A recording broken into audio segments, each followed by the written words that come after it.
Okay, this should be my last video for this kind of new condensed slide set. So I took, what, 9 videos and made it into 5. I guess it helped a little bit. So if I can get this to work here. So the kind of last part of this whole thing would have been out of lecture number 2, is you talk about assessment. And assessment is something we're going to do all semester long.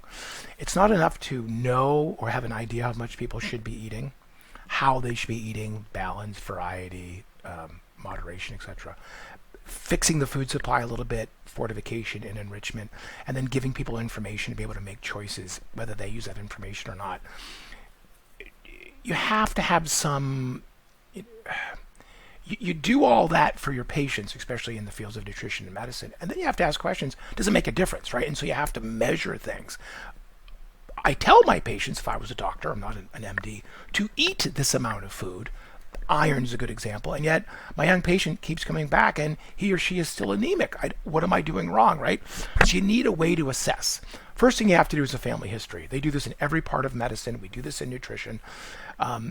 Look, nutritional diseases like anemia or osteoporosis, they flat out run in the family. So you can recommend something all day long, oh, eat more calcium, get more iron, and your subject may still be anemic.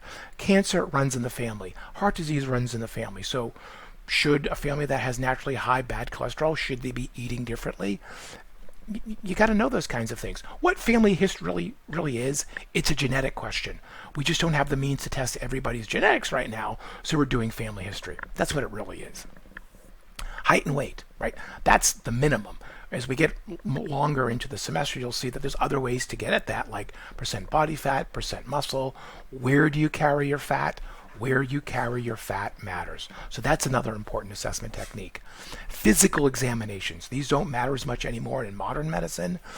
Certainly some diseases will absolutely provide a physical manifestation of a deficiency if you're not getting enough of a nutrient.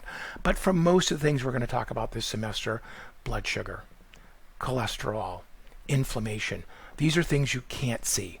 They're laboratory tests. We call them covert, like a covert military operation. You don't know that it happened. When you go to the hospital today, ideally, you shouldn't know you're sick. I shouldn't put it that way. When you go to the hospital today, if you have some sort of nutrient-related issue, hopefully it hasn't manifested itself as a physical ailment, but is showing up now covertly in your blood, so it can be treated and never show up as an overt physical manifestation. If that makes any sense. That's why laboratory tests are so important in today's medicine. You want to prevent the disease to actually hurt the patient or cause symptoms in the patient. Okay, what's a primary deficiency? Pretty simple. You don't eat enough. That's right, you're not getting enough from your diet. Now, can you still have a disease related to a nutrient and you appear to be eating enough? Yeah. That's a secondary deficiency. Sometimes your body doesn't handle a nutrient very well. Medications, age, pregnancy. So you can actually have a deficiency from a vitamin or mineral even though you're eating well. We call that a secondary deficiency. If you're eating a nutrient and you're getting too much or too little and it causes a problem and you can visualize it in your patient, that's overt. If your patient shows up and you don't know they have a deficiency or a toxicity, you have to measure it somehow, that's covert. X-rays, like bone density via an X-ray, or cavities, because you're not getting enough fluoride in your diet to prevent cavities, and you don't even know you have a cavity. And then another term that they use in medicine is called clinical versus subclinical. When a disease or a deficiency manifests itself visually in the ER at the doctor's office, that's called clinically presenting. If you do have to kind of search for it, that's subclinical. Sadly, for many people who get a cancer diagnosis, that can be determined via some other test. They didn't even know they had cancer, or a benign tumor. Subclinical. You don't even know you have it.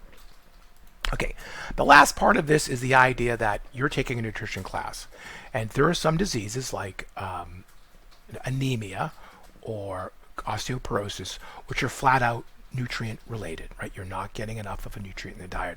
And there are some things that are flat out straight up genetic, like sickle cell anemia, misshapen red blood cells due to a genetic mutation.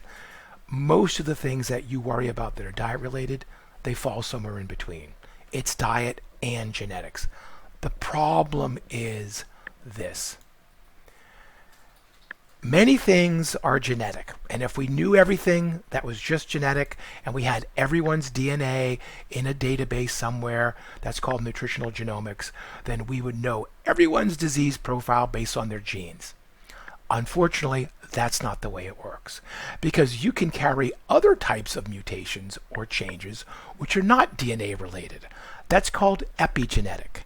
That's when the regulation of your DNA, not what you were born with as a blueprint, but how you alter the way it's used in your lifetime, can turn on genes that you have, which are bad, or turn off genes that you have, which are good, right? And you end up having cancer. That's epigenetics. The things you do in life, diet, stress, pollution, smoking, can turn on genes and turn off genes. Now, the gene's going to be there, but you can regulate them. And that can be passed on to your offspring. So you don't just get your genetics from grandma, you get the way grandma regulated her genes passed down to you. So we know it's genetics, epigenetics. I have 2 great videos that you're going to watch in Canvas about this. And the last thing is symbiosis.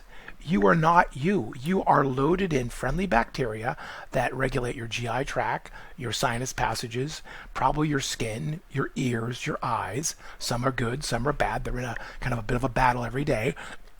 There's viruses everywhere. There's fungi everywhere. You're loaded in these foreign things which all regulate your health. So if you think it's just diet and genetics, you're missing the big picture. It's diet, genetics, epigenetics, your regulation of your genes, your DNA, and all the friends that live in your GI tract. At a minimum, gut bacterium likely affects your weight, your heart disease risk, your diabetes risk, and now they're saying Parkinson's disease risk, dementia, and Alzheimer's risk. That's just your gut bacteria, which you can alter that over your lifetime, which we'll talk about during the semester. That's it. That's the final video for the combined week 1-2 lecture series. More detail in my lecture slides with the notes, which you have to view when you look at view notes in PowerPoint or Google Docs. Take care.